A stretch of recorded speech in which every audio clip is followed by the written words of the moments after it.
Birth of a movement followed William Charter during his, I don't know what to call it. I guess it's called a journey, or during his war with the government, as well as with Griffith about his movie Birth of a Nation.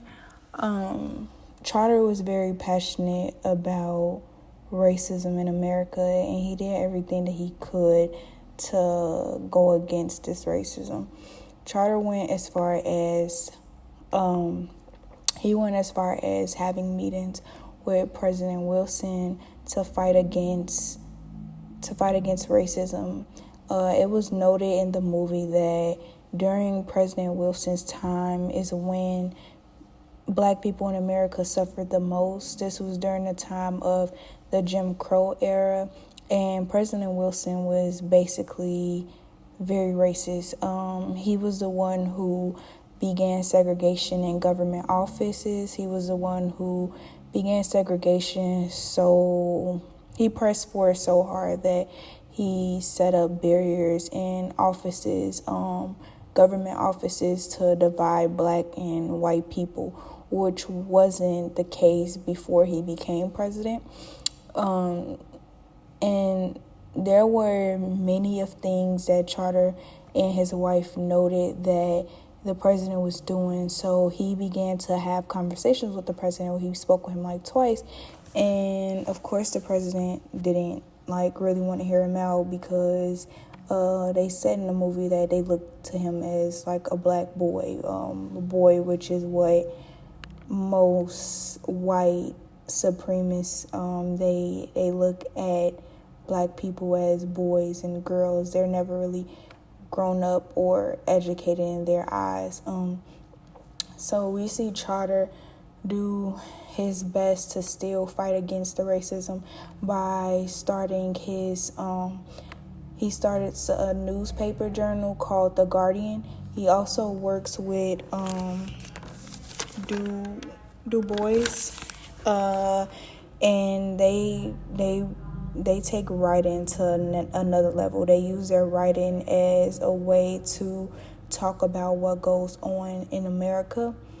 I think it's important to note that Charter was born to parents who were both of mixed breed. So both of his parents had white blood in them, which gave his father an upper hand when he went to the war. And this upper hand and the new connections that he made while fighting in the Civil War made him be able to get rich. And that is what gave Charter the opportunity to attend Harvard University. I think that I know that being light-skinned created a lot of opportunities for Charter, and so he didn't understand how bad Black people suffered, or how bad it was he didn't understand what it meant to struggle as an African American man until he graduated Harvard, and he graduated college, and he realized that, hey, you're Black, and hey, you're going to be denied a lot in life because you're Black. And I believe that this is what, based on this movie, I believe this is what made Charter feel like he wanted to fight so hard towards the racism in America. What also led Charter to fight so hard against this was Washington. And it was funny to me because Washington is looked to as this this person that Black people are supposed to look up to. But Booker T. Washington is the exact opposite. This movie made me side a lot with Charter, and it's very clear why Charter is. I had never heard of him until watching this movie. Washington, he made his mark in society by telling black people that they should just behave like the good black person and behave as the white man wants them to or wants us to, just so we could use that as our platform to come up in the world. Charter didn't agree with this. He didn't agree with the standards that white people set for black people to act upon. And he just felt like, basically, what do you call that? Like, Washington was an Uncle Sam, is what I learned from the movie. And I'm not gonna say much more because I don't know how much time I have left.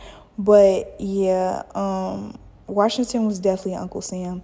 And so it's clear because people like Charter, America denies and they try to erase strong black voices and strong black people like Charter. He was very strong and he used his voice the best way he could. No matter how many times he was ignored, he kept trying, which is very, very important. And then on the other hand, we have D.W. Griffith. So with him, he's actually, he's, I guess, just an interesting man. I feel like, in my opinion, he used white supremacy to his great benefit. And I think that it's important to note that D.W. Griffith and Charter, they come from very two different backgrounds, but we see that a wealthy black man struggled to find his way in society just because of the color of his skin, whereas we see a poor white man find a way to move all the way to the top and become a legend, and to become somebody who created a movement. Like, not just the movie itself, it created a movement, it created a discussion, it created like all of this drama. And he came from poor white people. Like, it was emphasized that he was basically trailer trash. Like, he was very poor, but because he was white, he used that to his advantage. He he kind of like created like this fantasy childhood about being the son of a Confederate soldier and being able to listen to his father and his soldier friends. And on top of that, he also made allies with people who he made allies with people who were white supremacists. He made allies with Dixon, who created the book The Klansman, which is what Birth of a Nation was based upon. He made allies with President Wilson, which allowed him to show the movie in places like New York and Boston and stuff like that. He made allies. Also, I thought it was important to note that he had Wagner, which was a famous composer at the time. He was the one who composed the music that was in The Birth of a Nation. And so he created all of these connections with white supremacists and people who were strongly racist, as a way to move up in the world. And I'm not really even sure if I want to call him racist. I'm not really sure. I don't know if I want to call him racist for creating the movie, because the movie was based upon a book that was created. He didn't make the movie, but he did make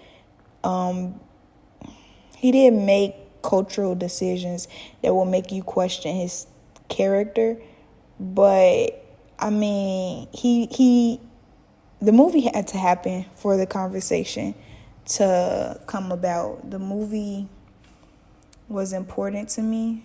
I also think that it's important to note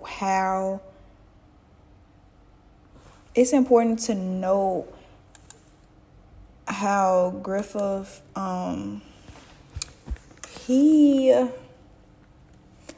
I'm sorry, I lost my train of thought, but it's important to note that Griffith, he did name the movie The Klansman directly from the book, but he changed it to Birth of the Nation after black people said that it was like a propaganda, and Charter began to fight against the movie being shown. And right after that, President Wilson showed the movie at the White House as like a F black people, we don't care, everybody needs to see this movie. Like, black people also look to this movie as a way that white people wanted to recruit white people to become Klansmen, because basically the Ku Klux Klan is very glorified in the movie. In this recording, I promise to be short. The Birth of the Nation was considered a propaganda. Many black people hated it. I already talked about this, but I think it's also important to know that black people hated this movie for a long time because they didn't like how black people were portrayed. They didn't like how the Klansman was looked to as something positive instead of negative. On the other hand, it was a reality. It wasn't a reality for the way black people are portrayed in a movie, but at the same time, it's a reality of how white people think black people are. It's a reality of how white people treat black people. There's many realities and there's many correlations to real life in the movie, no matter how stereotypical or how many stereotypes were included in the movie. There were a lot of ways that we can use the film as a way to the phrase for people to be woke, or to wake people up to dang, this is how people really treat black people, or this is the way they really think black people were, wow, they just killing black people like this, and they happy about it. It is still ways that this movie was educational. And I think that as time went on, other filmmakers, they became conscious of the power of movies. They became conscious of how movies make people feel and how movies make people realize things about life and our realities. It's also important that President Wilson wanted as many white people to see The Birth of a Nation, so much so that he excluded black people from even buying tickets for the movie, which was very okay, what is your plan with this movie? And it makes you wonder, which is why William Charter, they made they had a whole protest outside the movie theater when it was held in, I think, Boston. But they had a whole protest because it's okay, y'all got this movie, why can't black people see it? It just made it all weird.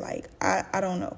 But I think that it's important to know that there are many informative movies about race relations.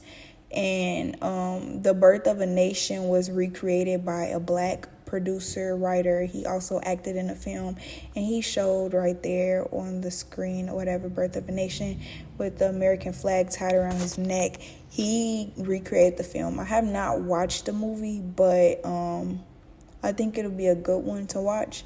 But my favorite one on the screen is The Imitation of Life. That movie is about a fully black mother who conceives a mixed race child, and the child basically denies her. This version was made I think 1930 something or something like that. It was the most recent version, but it's still in black and white. But it's very good, and it just shows you how The mixed child, she denies her mother all through her whole life. Like when she realizes that white is quote unquote better, she denies her black mother until she dies, and her mother basically dies of like a broken heart because her daughter never really loves her. And then there's another famous movie. I didn't watch this one either, but it's supposed to be like comedy, and it's newer. It's called Black Klansman. It's about like an undercover cop, and he goes and he becomes part of the Ku Klux Klan, like a newer version. Not new, it's still kind of old, but it's like it's a newer movie. And then another movie that I actually did see on the screen, it's called 12 Years a Slave. It's about a free man, but it's about basically when America had free states and they also had slave states. So this man was, I think he was a musician, and he was in he was in a free state. And two poor white men, they kidnapped him, and they were kidnapping a lot of people during this time when it was so-called free and free states or whatever. They kidnapped him and they enslaved him, and he was a slave for 12 years, as it says. And if there is time, because I was talking a long time, if there is time, these are the discussion questions that I think that should be talked about, or that'll get people talking about the movie more. My plan is to have people break into groups, but since I'm not there, I don't know how this will go or if we'll have enough time. But hopefully you guys can at least read over the questions and just think about them.